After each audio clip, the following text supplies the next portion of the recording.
ନିଶା ବେପାରୀଙ୍କ ଘର ଉପରେ ବୁଲିଲା ବୁଲଡୋଜର। ମାଟିରେ ମିଶିଛି ନିଶା ବେପାରୀଙ୍କ ଗୋଟିଏ ଦୋକାନ ଓ 4ଟି ଘର। ନୀଳଚକ୍ର ନଗରର ସୁକାନ୍ତି ପଣ୍ଡାଙ୍କ ଘର ଉପରେ ବୁଲିଲା ବୁଲଡୋଜର।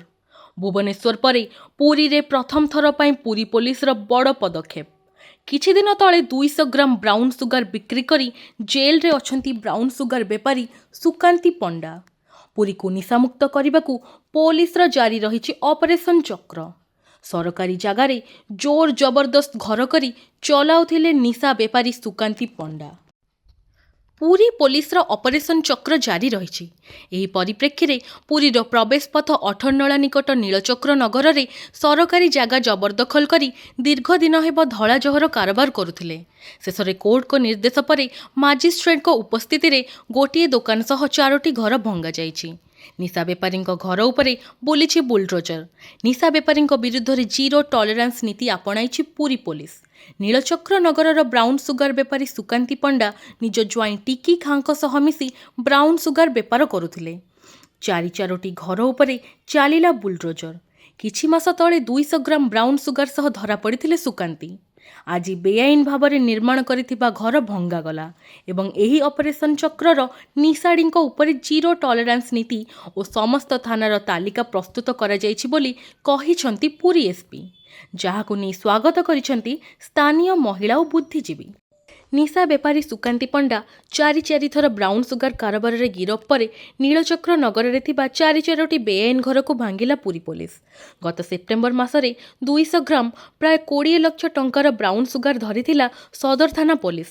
ଆଉ ନିଶାଡି ଉପରେ ଜିରୋ ଟଲେରାନ୍ସ ନୀତିରେ ଅପରେସନ ଚକ୍ରର ପ୍ରଥମ ପଦକ୍ଷେପ ସୁକାନ୍ତି ପଣ୍ଡା ଓ ତାଙ୍କ ସମ୍ପର୍କୀୟଙ୍କ ଘର ଉପରେ ବୁଲଡୋଜର ଚାଲିଲା ଏବଂ ସମସ୍ତ ନିଶା ବେପାରୀଙ୍କୁ ଆହ୍ୱାନ ଦେଇଛନ୍ତି, ନିଶା ବେପାର ଛାଡ଼ ନଚେତ୍ ଜେଲ୍ ତୁମର ଘର ହେବ, କାରଣ ତୁମ ଘର ଉପରେ ବୁଲିବ ବୁଲଡୋଜର ବୋଲି କହିଛନ୍ତି ପୁରୀ ଏସ୍ପି।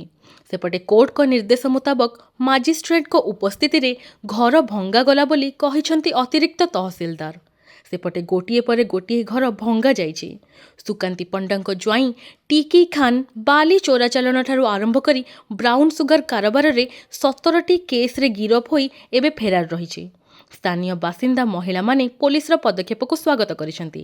ନିଶା ବେପାର ଏହି ଅଞ୍ଚଳରେ ହେଉଥିବାରୁ ଚୋରି ଭଳି ଘଟଣା ପ୍ରତିଦିନ ଘଟୁଛି। ସେପଟେ ନିଶାର କବଳରେ ଯୁବପିଢ଼ି ପୋଲିସ ଏହି ଗୋଟିଏ ଘଟଣା କରି ବନ୍ଦ ନ ହୋଇ ଯିଏ ନିଶା କାରବାର କରିବ ତାଙ୍କ ଉପରେ କଡ଼ା କାର୍ଯ୍ୟାନୁଷ୍ଠାନ କରାଯାଉ ବୋଲି ବୁଦ୍ଧିଜୀବୀ ଦାବି କରିଛନ୍ତି। ମୁଁ ଏଇଠି ମାଜିଷ୍ଟ୍ରେଟ ଡ୍ୟୁଟି ଭାବରେ କାମ କରୁଛି।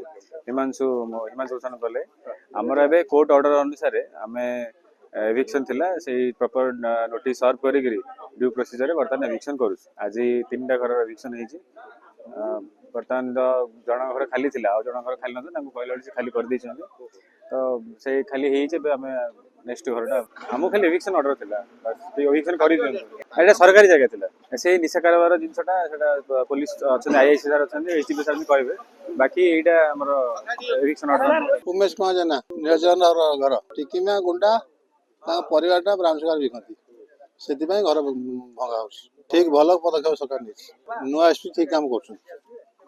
ନୂଆ ଏସ୍ପି ଆସିବା ଦ୍ୱାରା ଭଙ୍ଗା ହଉଛି। ଯାହାହେଲେ ତାଙ୍କ ପରିବାରଟା କମିଗଲେ ତ ଏରିଆଟା ବଞ୍ଚିଯିବ। ଏ ଏରିଆ ଛୁଆ ପିଲା ଖାଇଲେଣି। ଅପରେସନ ଚକ୍ର ଅଣ୍ଡରରେ ଆମେ ଯେତେ ବି ନିଶା କାରବାରୀ ଅଛନ୍ତି ସେମାନଙ୍କ ଉପରେ ଆକ୍ସନ ଆରମ୍ଭ କରିଥିଲୁ।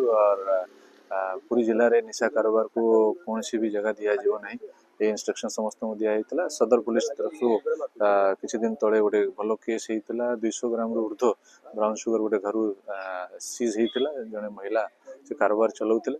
ତାପରେ ଆମକୁ ଜଣାପଡ଼ିଲା କି ଏ ଯେଉଁ ଆଡା ସେ କରୁଥିଲେ ବ୍ରାଉନ୍ ସୁଗାର ସେଲ୍ କରିବା ପାଇଁ, ସେଇଟା ଗୋଟେ ସରକାରୀ ଜାଗାରେ ବେଆଇନ ଭାବରେ ସେ ତାକୁ ମାଡ଼ି ବସିକି ଏମିତି ଇଏ କାରବାର ଚଲାଉଥିଲେ। ତାପରେ ରେଭିନ୍ୟୁ ଡିପାର୍ଟମେଣ୍ଟକୁ ମଧ୍ୟ ଆମେ ଏ ବିଷୟରେ ତାଙ୍କୁ ଅବଗତ କରିଥିଲୁ। ଆଜି ସେ ସବୁ ଘରକୁ ତାଙ୍କୁ ଉଚ୍ଛେଦ କରାହେଉଛି। ଆଉ ସମସ୍ତ ଯେତେ ବି ବ୍ରାଉନ୍ ସୁଗାର କାରବାର ହେଉଛି ତା ପ୍ରତି ଆମର ଜିରୋ ଟଲରେନ୍ସ ରହିଛି।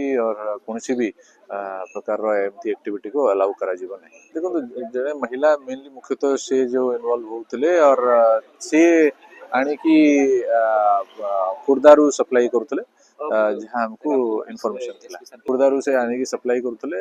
ଆଉ ଏଇ ଘରକୁ ଯେଉଁ ଅଛି ସରକାରୀ ଘର, ସେଇଟାକୁ ସେ ତାଙ୍କର ଅଡା ହିସାବରେ ପଲଟିଥିଲେ। ସେଠୁ ସବୁ ତାଙ୍କର लोक हिसाब से पब्लिक को से सेल करते देखो ये प्रकार इलीगल एक्टिविटी जदि कौन सरकारी जगह हम आमे आमर बाउंडेशन अच्छी आम रेवेन्यू डिपार्टमेंट को जनइबू आ भविष्य रे एमती कौन एक्टिविटी ये जगह हो पार ना आम काम नूतन एसपी पुरी जॉइन कला ऑपरेशन चक्र जरिया पुरी एसपी बहुत भल पदक्षेप नहीं एठारे आज 2 जन निशा कारबार से जी जेल अच्छा बर्तमान भी घर को पुरी पुलिस द्वारा भंगा जाऊँ निश्चित भाव विरोध कर पुलिस बारंबार आसिक तागिद कर भी जेल जाइए सब पर भी सी छोट मोट कम चलाऊे किंतु एमाने मुख्य नुहे मुख्य जो मैंने भी अच्छा से तुरंत अरेस्ट करवा निहाती दरकार जो मैंने मुख्य एमाने छोट मोट बेपारी मुख्य जो मैंने अच्छा से निश्चित भाव अरेस्ट करवा दरकार निश्चिंत कमिब तो से तो आम नॉलेज ना कि जी आम जानी एमाने किसी ना किसी करूँ